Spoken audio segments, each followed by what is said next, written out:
Olá, alunos e alunas! Chegou mais uma aula de ciências. Aproveitem bem a aula e não esqueçam que no final sempre tem um exercício. Façam eles e mandem de volta para a gente. Um bom trabalho para todos!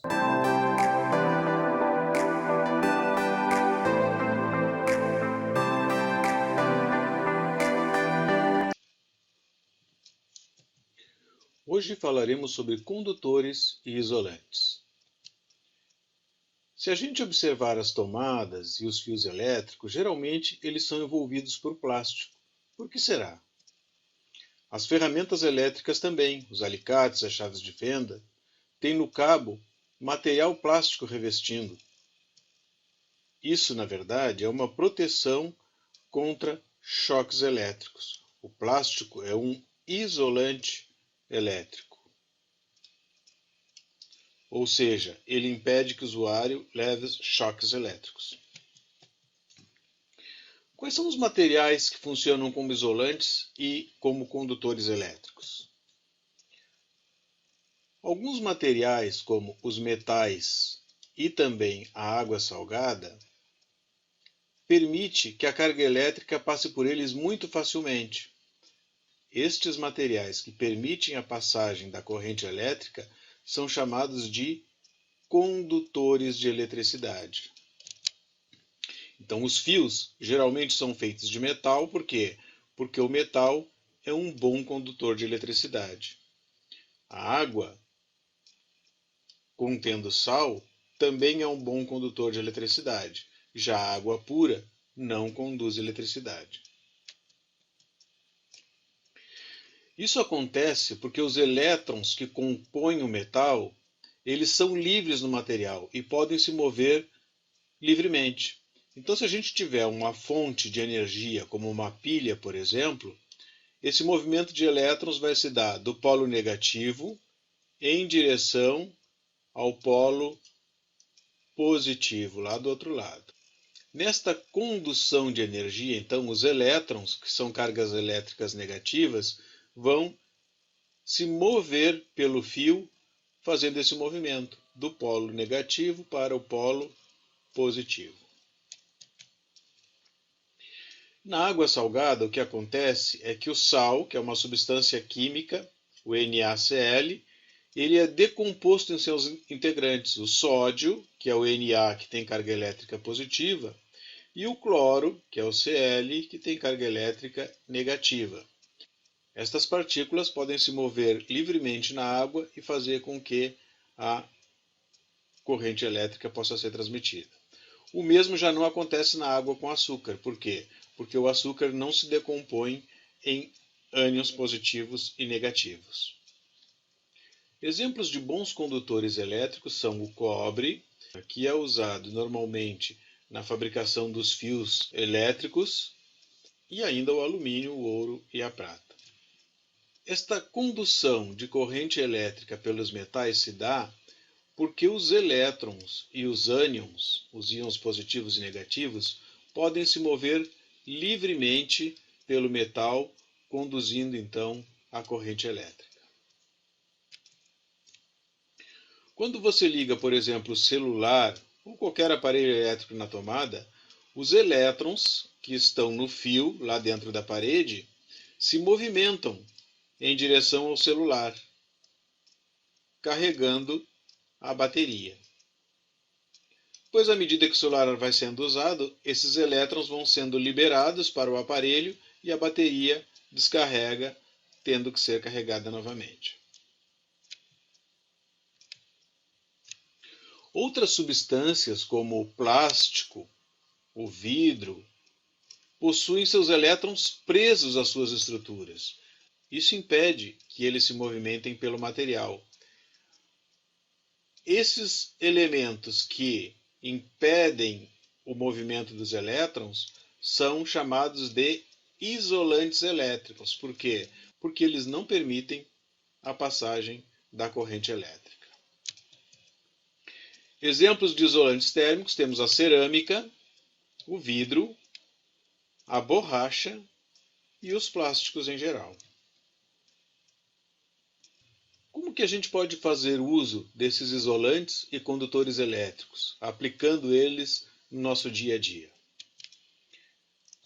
Então, os condutores elétricos eles são utilizados em todos os locais onde se usa energia elétrica. Eles podem ser usados na fabricação de fios elétricos que vão conduzir a eletricidade ou em qualquer equipamento, qualquer aparelho que vá ser ligado na tomada. Normalmente, os fios são metálicos, porque o metal é um bom condutor de eletricidade. E eles podem ter um diâmetro maior ou menor, conforme a necessidade de passagem de corrente elétrica que se tem. Então, quando a gente vai fazer uma instalação elétrica, a gente precisa observar qual é a carga necessária daquela instalação e se o fio que a gente está usando suporta a passagem daquela carga elétrica para evitar sobrecarga e evitar acidentes. Os isolantes elétricos são usados principalmente para impedir curto-circuito, ou seja, impedir o contato entre dois ou mais materiais carregados de eletricidade. Além disso, eles ajudam também a evitar choques em usuários. Eles são usados para impedir que a corrente elétrica passe de um elemento para o outro. É importante que a gente tenha cuidado com a quantidade de corrente elétrica que passe pelo condutor. Uma sobrecarga de corrente elétrica em um condutor vai causar o que a gente chama de curto-circuito, que pode inclusive provocar incêndios. Já os choques elétricos podem causar queimaduras, ferimentos e até mesmo a morte de qualquer ser vivo, sejam humanos ou não. Por isso, é importante tomar cuidado quando vai se lidar com energia elétrica. A melhor forma que existe para proteger as construções e os indivíduos dos perigos, como o choque elétrico ou o curto-circuito, é o isolamento elétrico. Uma vez que a energia elétrica ela está presente em todos os lugares. Nas construções são usados como isolantes o PVC, o vidro, o amianto, laminado rígido, o verniz, resina, teflon e borracha. Já nas torres de transmissão de energia elétrica, geralmente se usa como isolante objetos cerâmicos.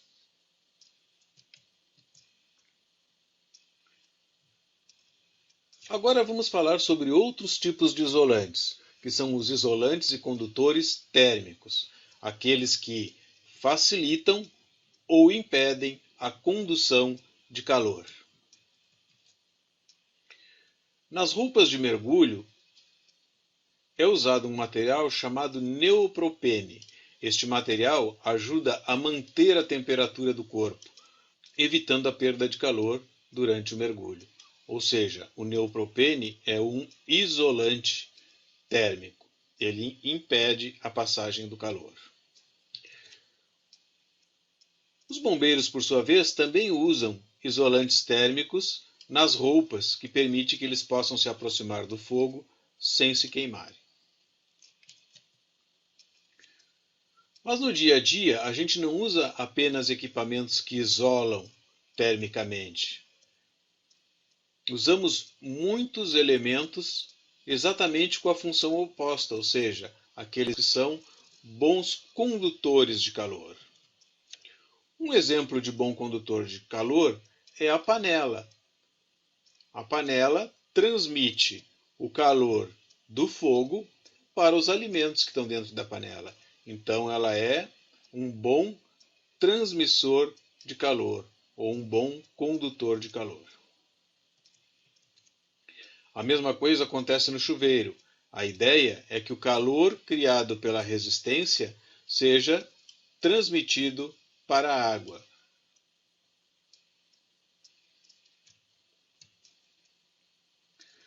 Normalmente, os metais, além de serem bons condutores de eletricidade, também são bons condutores térmicos. Isto porque seus constituintes, que são as cargas negativas, os átomos ou os elétrons, estão fracamente ligados na estrutura do material. Por outro lado, os materiais cujos constituintes estão fortemente presos a estruturas são maus condutores de calor e normalmente são chamados de isolantes. Como exemplo de isolantes térmicos temos a madeira, a lã, o ar, o vidro, o papel, o neopropene e o isopor. Resumindo, materiais que permitem a passagem do calor são chamados de condutores térmicos. Materiais que impedem a passagem do calor são chamados de isolantes térmicos. Como é que a gente pode fazer uso desses isolantes e condutores térmicos no nosso dia a dia? Uma das principais aplicações está na produção de panelas, grelhas, espetos de churrascos, aquecedores, ferros de passar roupa, chapinhas de alisar cabelo, ou seja, objetos usados para esquentar. Os isolantes térmicos são usados na construção de forma a diminuir o consumo de energia. Eles podem servir tanto para ajudar a resfriar o ambiente nos dias quentes ou aquecer nos dias frios. Agora é a vez de vocês. Realizem as atividades e, depois de pronta, mandem para a gente. Bom trabalho!